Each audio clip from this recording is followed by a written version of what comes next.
All right, guys, welcome to September 6th pre-recorded Zoom.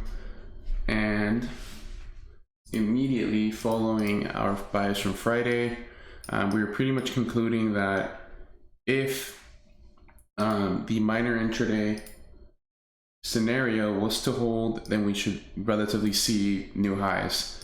And by minor intraday scenario, I was talking about this red line here. And we were talking about how if price was to sustain itself and break the bearish invalidation, then realistically we could be looking at, brand new highs in the short medium term. And that even gave us a relatively decent discount. So that, worked out nicely. That pretty much was supporting the entire EU continuation to the downside, where we didn't meet our invalidation. This was Friday, but as you can see, as of last night, we pretty much have that continuation in play, where you see a potential internal turbulence point in here, and you can also see inefficiency here. So as of now, as you can see, we have finally taken out the liquidity that we had been talking about, and that happened closer to the end of the day for Friday. Yes, it was.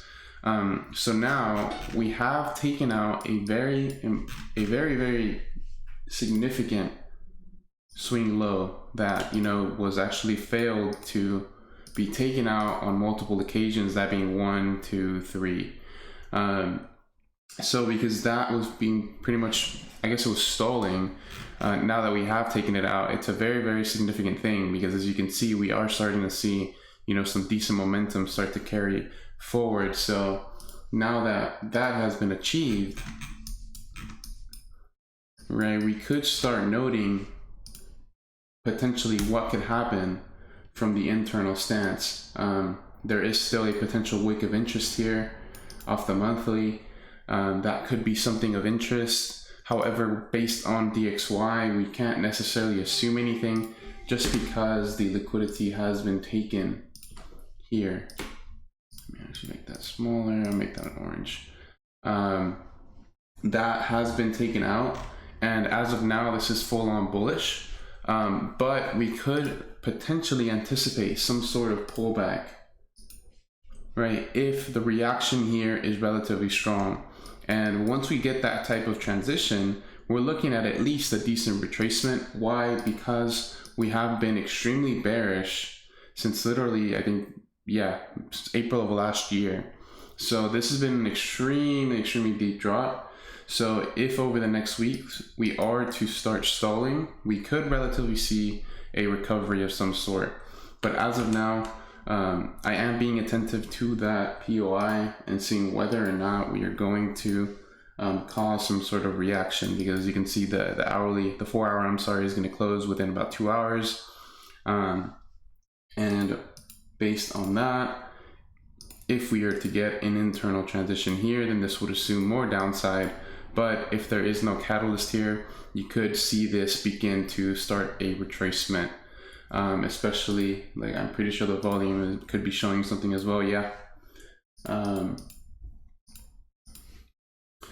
So we saw an attempt to come lower. The attempt to come lower did not necessarily break lows, but it was high volume, meaning there was high effort behind that move. And ever since then, we've been slowly declining. And looking at the bullishness, it has been starting to creep up. So just something to be aware of. That does not necessarily mean that we should be assuming a reversal, but we just have to be a bit aware of the fact that the bearish volume, is becoming insufficient when we're creating new lows. So as of now, let's say we are to create a brand new low, but the bearish volume is extremely low, then we could potentially assume that we are not going to have big sustainability within that continuation to the downside. But nothing has really changed though. We know that from AU, we were still continuing that bearish bias, and as of now, we can't really assume anything outside of that. Same with EURUSD, just like we said. So not much to cover today, besides seeing that POI that we pointed out on Friday, just pretty much come into fruition. And as of now, we can't really assume any type of other bias unless we are to get, you know, a type of transition within that EUPY that we were talking about. So a bit of a short one today, but I'll see you guys on Friday. Actually, two things. Friday, we went over the trading model, I guess, overview per se. I haven't finished it yet. I'm probably going to try to take my time with it, make sure I don't miss any details. But if there's anything that you guys want to add to that, if there's anything that you guys feel as if you can bring it to the table in terms of, look, this is what I have, and you know, this is how I did it, and maybe this could benefit you, because at the end of the day, it is for the benefit of the entire group. And if there is any information that you'd like for me to include on there, definitely let me know, and we can see what we can do with that. And two, something I kind of missed out on with RCV was we never named the course. Something I've noticed with, not necessarily with trading groups, but just other groups in different industry or different niches, is they have like a sort of a catchy name for the what's it called, for their course based on whatever brand they have. And the clearest example is what I showed you guys a couple of weeks ago with the visualized value stuff.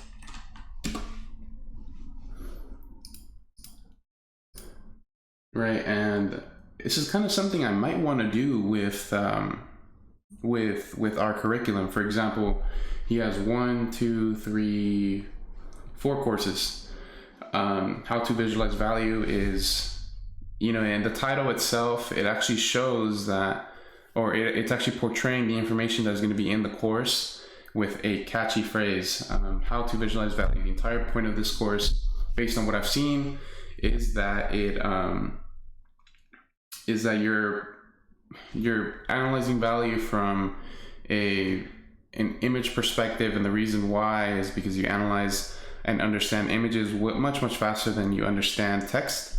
So that's the entire gist of that. And then we have build once, sell twice, which is it's mainly for people who offer service businesses, which is technically RCV. This is a business service, and you pretty much want to make products out of the information that you give out, so that you don't have to give out the information on a consistent basis. And the clearest example is, for example, you guys are watching this based on a video host on our website, so I don't have to necessarily teach you all of the information myself, whereas that has saved me a lot of time, energy, etc. And that's kind of like what the gist of that was. So build once, sell twice. Building products so you don't necessarily have to give the information on multiple occasions. So you see, it's a very catchy name for the information that's given. Compound content. I have not gone through that one. Permissionless apprentice. This is pretty much the building a persona on Twitter without the permission of others. And without the permission of others, by that I mean that you can go and start to talk to people on Twitter, for example. You can go start to give feedback to the people that you follow, and you don't necessarily need quote unquote permission for that. So you're starting to build your personal equity while you're not only providing information to others, but you're also being in response or being in collaboration with others on Twitter. So it's a bit confusing, but you can see permissionless apprentice. You don't need permission in order to, essentially get what you want out of social media. So these are all very creative names. I really like them. And I'm kind of trying to do something relatively the same for RCV. But I don't necessarily know what type of direction to go with it. So if you guys have any input on that, definitely let me know. But yeah, those are pretty much the two things I want to talk to you guys about. If we can talk about them on Friday, that would be cool. If not, it's all good. But yeah, I'll see you guys on Friday.